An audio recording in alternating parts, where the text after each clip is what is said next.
அஸ்ஸலாமு அலைக்கும் வரஹ்மத்துல்லாஹி வபரகாத்துஹ். சமூக நீதியை வெளிப்படுத்தக்கூடிய இறைத்தூதருடைய செய்திகளில் மிக முக்கியமானது இறைத்தூதர் ஸல்லல்லாஹு அலைஹி வஸல்லம் கூறிய இந்த நபிமொழி. இறைத்தூதர் ஸல்லல்லாஹு அலைஹி வஸல்லம் அவர்கள் சொன்னார்கள், இறைவன் கூறுவதாக, என் அடியானே, அநீதத்தை என் மீது நான் தடை செய்து கொண்டேன், உங்களுக்கு மத்தியிலும் தடை செய்திருக்கிறேன்.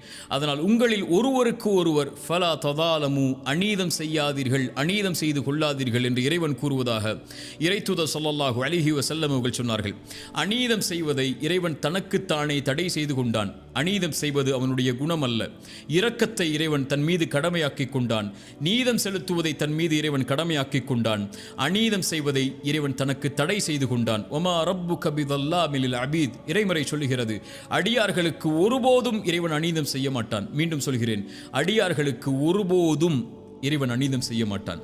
இறைத்தூதர் ஸல்லல்லாஹு அலைஹி வஸல்லம் சொன்னார்கள், வானங்கள் பூமிகளில் உள்ள மனிதர்களுடைய செயல்களுக்கு ஏற்ப அவர்கள் செய்த பாவங்களுக்கு ஏற்ப தண்டனையை இறைவன் கொடுக்க நாடினால் வேதனையை தண்டனையைத்தான் இறைவன் கொடுப்பானே தவிர அநீதம் செய்வதில்லை. அதுபோலத்தான் வானங்கள் பூமிகளில் உள்ள மனிதர்கள் எல்லோர்களுக்கும் அவர்களின் நன்மைகளின் காரணமாக கூலியை கொடுக்க இறைவன் நாடினால் அவர்கள் செய்த செயலை விட சிறந்த முறையில் தான் அவர்களுக்கு இரக்கம் காட்டி கூலி கொடுப்பானே தவிர அநீதம் செய்ய மாட்டான் என்று இறைத்தூதர் ஸல்லல்லாஹு அலைஹி வஸல்லம் அவர்கள் சொன்னார்கள். இறைவன் தன் மீது அநீதத்தை தடை செய்து கொண்டான். அதை மக்களுக்கு மத்தியிலும் தடை செய்து கொண்டான். உங்களுக்கு ஒருவருக்கொருவர் அநீதம் செய்யாதீர்கள் என்ற அறிவுரையை இறைவன் தன்னுடைய இறைத்தூதரின் வாயிலாக எமக்கு தெளிவுபடுத்துகிறான். மனிதர்களில் பெரும்பான்மையான மக்கள் அநீதம் செய்யக்கூடியவர்களாகத்தான் தங்களை ஆக்கிக் கொள்கிறார்கள். படைப்புகளில் பலர் தன்னை படைத்த இறைவனுக்கு அநீதம் செய்கிறார்கள். இணை வைப்புதான், படைத்த இறைவனோடு ஒருவரை இணையாக்கி வணங்குதல் தான் இந்த உலகத்தில் இருக்கக்கூடிய அநீதத்தில் மிகப்பெரிய அநீதி. இன்ன ஷிர்க லதுல்முன் அதீம், இணை வைப்புதான் மகத்தான அநீதி. இறைத்தூதர் ஸல்லல்லாஹு அலைஹி வஸல்லம் முஆத் இப்னு ஜபலை அழைத்து கேட்டார்கள், முஆதே, படைப்புகள் படைத்தவனுக்கு செய்ய வேண்டிய கடமை என்ன தெரியுமா? படைத்தவனுக்கு செய்ய வேண்டிய கடமை முஆதே, அவனை வணங்குதல், அவனுக்கு ஒருவரையும் இணையாக்காமல் இருத்தல். முஆதே, படைப்புகள் இதை செய்தால் படைத்தவன் அந்த படைப்புகளுக்கு செய்ய வேண்டிய கடமை நீதி என்ன தெரியுமா? இறைவனை வணங்கி அவனை இணையாக்காமல் இருந்தால் அவனை ஒருபோதும் இறைவன் தண்டிக்க கூடாது, வேதனை செய்யக்கூடாது. முஆதே, அதுதான் இறைவன் அவர்களுக்கு காட்டக்கூடிய நீதி என்று இறைத்தூதர் ஸல்லல்லாஹு அலைஹி வஸல்லம் சொன்னார்கள். இந்த நீதிக்கு மாற்றமாக படைத்தவன் ஒருவன் இருக்க, உணவளிப்பவன் ஒருவன் இருக்க, அவனை படைத்து பரிபாலிப்பவன் ஒருவன் இருக்க, படைப்புகள் இன்னொருவரை இறைவன் என்று அழைப்பதுதான் அநீதத்தில் மிகப்பெரிய அநீதி என்பது இறைத்தூதருடைய வார்த்தையாகும். மனிதன் படைப்புகளுக்கு அநீதம் செய்கிறான்.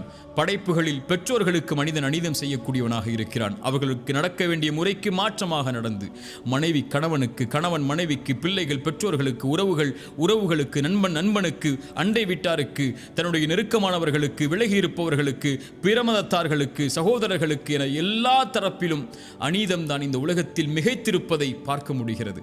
இறைத்தூதர் ஸல்லல்லாஹு அலைஹி வஸல்லம் ஒரு மனிதன் தனக்குத்தானே அநீதம் இழைக்க கூடாது என்றார்கள். இறைத்தூதரிடத்திலே பலர் வந்து முறையிட்டார்கள், இறைத்தூதரை ஒருவர் இரவு முழுக்க வணங்குகிறார், உறங்கவில்லை.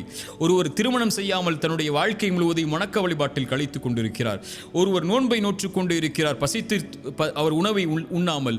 இறைத்தூதர் ஸல்லல்லாஹு அலைஹி வஸல்லம் அவர்கள் எல்லோர்களையும் அழைத்து சொன்னார்கள், அநீதம் செய்யாதீர்கள், நேர்மையை நிலைநாட்டுங்கள், நீதியை நிலைநாட்டுங்கள். உங்கள் கண்களுக்கு செய்ய வேண்டிய கடமை இருக்கிறது, உங்கள் உடலுடைய கடமை இருக்கிறது. நான் உங்களில் இறைவனை அதிகமாக பயப்படக்கூடியவன், நானே திருமணம் செய்கிறேன், நானே நோன்பை நோக்கிறேன், வருகிறேன், நானே உபரியான கடமைகளை நிறைவேற்றுகிறேன், விடுகிறேன். நான் உங்களை விட இறைவனை பயப்படக்கூடிய நானே நீதியில் நடக்கும் போது நீங்கள் எப்படி அநீதம் செய்யலாம் என்று இறைத்தூதர் ஸல்லல்லாஹு அலைஹி வஸல்லம் அவர்கள் சொன்னார்கள்.